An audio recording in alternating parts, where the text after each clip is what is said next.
The cabin had fallen eerily quiet. Just minutes ago, Flight 123 had been buzzing with conversations, clinking cups, and the low hum of engines.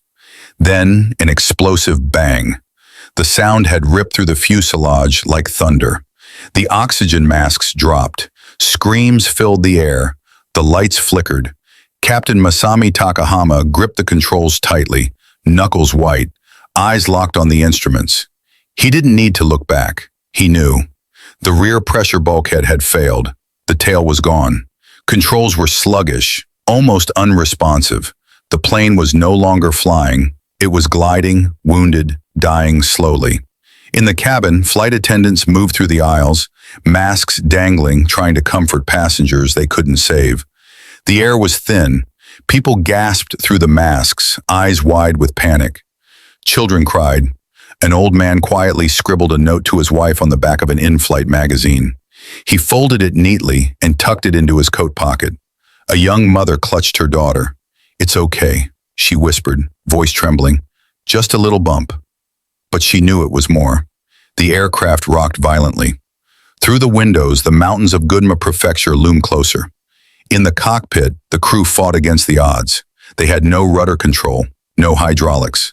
The airplane didn't respond to turns. They used engine thrust, revving one side higher than the other to coax the massive Boeing 747 through the sky. It was like flying with broken wings. 30 long minutes passed, a miracle that they were still airborne. The pilots tried to aim for an airbase, any flat surface, but the terrain offered no mercy. The sun dipped lower, shadows lengthened. Suddenly, a sharp bank. The plane dipped to the right, uncontrollably. Warning screamed from the control panel. The captain's voice, calm but strained, echoed through the cabin speakers. Brace for impact. Below, a remote mountain ridge waited like a blade. The final moments blurred. The plane clipped the trees. The fuselage shattered. Screams were swallowed by steel and fire. Seats ripped from their mounts. The back of the plane broke off. Passengers in the rear never had a chance. Then, silence.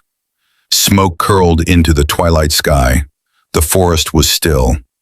Distant rescue helicopters wouldn't arrive for hours, delayed by confusion and bureaucracy. Of the 524 souls on board, only 4 survived. One, a teenage girl, would be found clinging to a tree, whispering for her mother.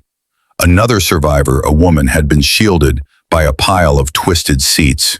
She would later say it felt like the mountain itself had caught her. But for the rest, there was only darkness.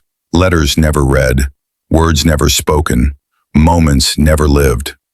All that remained was a scar on the mountain and the echoes of a flight that never made it home.